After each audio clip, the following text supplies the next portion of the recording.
ஏடியா சோலா டிவியை பார்த்து கொண்டிருக்கும் அனைவருக்கும் என் அன்பான வணக்கம். எழுதினாலும் சரி, கதைகள் எழுதினாலும் சரி, கட்டுரைகள்லையும் சரி, அவர் தன்னுடைய நிலைப்பாட்டை உறுதியாக எங்கேயும் எதிரையும் அவர் நீங்கள் சொன்னீங்களே, கதை சொன்னீங்களே,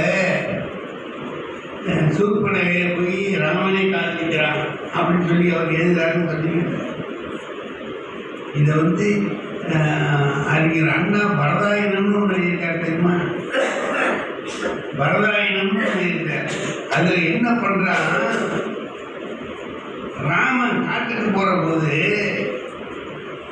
அங்கேயே ரொம்ப உயர்ந்த வைரம்னு இருக்கு, கோகினூர் வைரம் மாதிரி. அதை பாதரட்டையில வச்சு எடுத்துக்கிறோம். இதை கண்டுபிடிச்சிடறாங்க.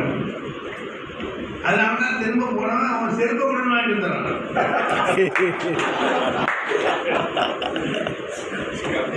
இது அண்ணா எழுதின பரதாயனம். இது பரதாயனம். அந்த நாளில் இருந்தே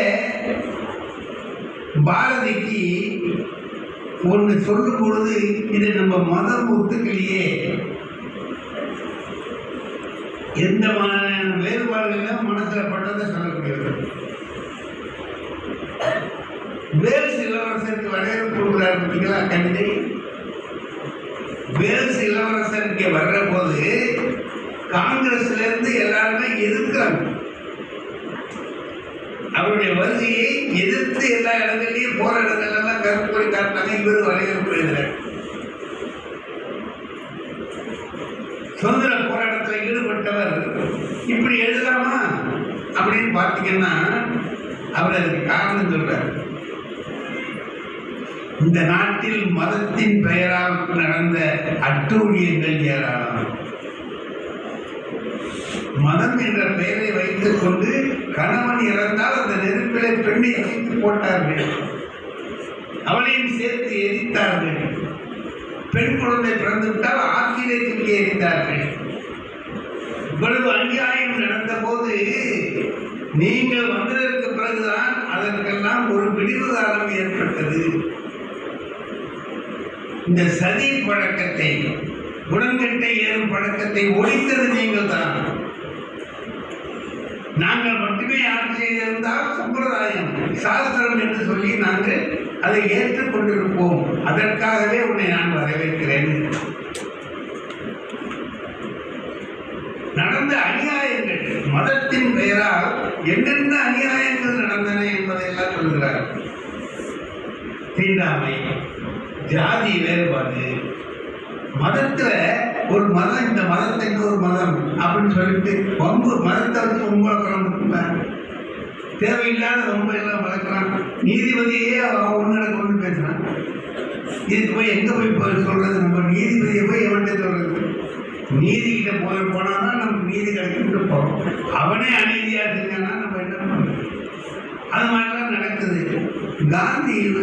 பாரதி என்ன பண்றார், அதையெல்லாம் தெளிவாக இருக்கிறார். சாத்திரங்கள் யாவையும் தேடினேன், அங்கு சங்கை இல்லாதது சங்கையாம். சூத்திரனுக்கு ஒரு நீதி, வெண்டைச்சோறு உண்ணும் பார்ப்புக்கு வேறொரு நீதி. சாத்திரங்கள் சொல்லிடுமாயினும் அது சாத்திரம் என்று சதி என கண்டோ. அதுக்கு சாஸ்திரம்னு பேர் இல்லடா, சதி. ஆளுக்கு ஒரு நீதி வச்சா அது சாஸ்திரமா? இன்னைக்கு என்ன சொல்றான், நம்ம இந்தியாவில் ஆளுங்கட்சியா இருக்கிறவனே என்ன சொல்றான், அரசியல் சட்டம் உதவாது, மனு தர்ம சாஸ்திரம் கொண்டாடுறான். மனு தர்ம சாஸ்திரம்னா என்ன? ஜாதிக்கு ஒரு நீதி, அது வரணும். அது வர்றதுக்கு என்ன செய்யணுமோ அதுதான் செய்யணும்னு தான் சொல்றான். அதுதான் சொன்னார்.